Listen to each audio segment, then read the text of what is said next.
Olunaku lw'eggulo, Minisita w'ebyensimbi Matia Kasaija yayanjulidde eggwanga embalirira y'omwaka gw'ebyensimbi 2025-2026 ey'obutabalika 72. Mu mbalirira eno, essira lyasinze kuteekebwa ku byakwerinda n'okusoosowaza enkulaakulana mu bantu. Kati olwaleero twagadde okwogerako n'abantu ab'enjawulo ku mbalirira eno, kyokka kitukubye encukwe abantu abamu batutegeezezza nga bwe batakiwuliddeko nti embalirira y'eggwanga yasomeddwa. Ekyo bajeti sina kyengimanyiiko yasosenza okutegeera kwange. Bano be tusanze ku mirimu gyabwe egy'enjawulo batubuulidde nti okusomebwa kw'embalirira y'eggwanga lino tekukyabagasa kubanga bitono nnyo ebisuubizibwa ne biteekebwa mu nkola. Essaawa zino embeera y'abantu bali bubi naye bajeti emu yeekubidde sayidi emu. Otunulira ku bavubuka essaawa zino tebalina mirimu, bwesanga essaawa zino bali mu kuwaga, bwesanga bali mu bukuukulu babeera mugundi ate poliisi ne gavumenti nejja neebayoola. Bagamba nti sente bazitadde mu byabusuubuzi, bagamba nti sente bazitadde mu byanjigiriza, bagamba nti sente bazitadde mu bintu ebiyamba abantu. Ekyamazima tezituuka. Abamu bategeezezza nga bwe batya n'okugiwulira ng'esomwa olw'emisolo emingi egiteekebwawo kyokka nga gyonna gisuubirwa mu bannayuganda abatalina na mirimu. Ebimu ebisaana okukendeerezebwako ku misolo.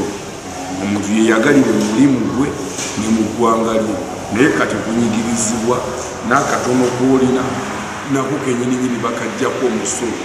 Omusolo gusinga ne income gy'ofuna kitegeeza nti oba toyina mulimu oli mu bbanga. Kulugaayo omulamwa kusika musolo mu bantu okubyadda ku muntu asembayo wansi.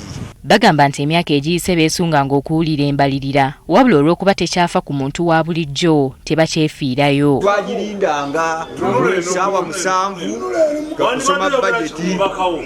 Balina emmwanyi nga tulina essuubi nti bajja kunyeza ku kiro y'emmwanyi ate tebayongedde ezisaala zagezemu.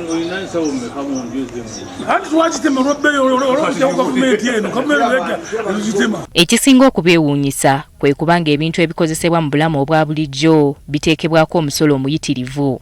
Sukaali yalinye, omusukaali si nsonga okubaawa abagagga n'omunnyo ne gulinnya kati tukole lutya.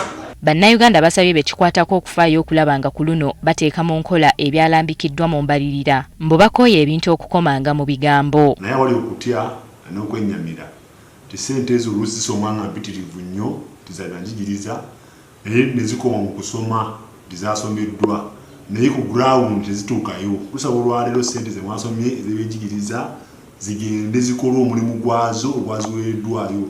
Zikole ekyo kye zirina okukola kubanga ofe ng'omuntu wa wansi yabonaabona era yanyigirizibwa kubanga buli kanaku buli ddakiika bongeza omusolo naye ate omusolo bagwongeza essente zidda tezirina kye zikola. So tubasaba basebo ne bannyabo abaka ba paalamenti ne minisita Kasaija ne executive essente ze musoma zikole ddala ebyo bye zirina okukola.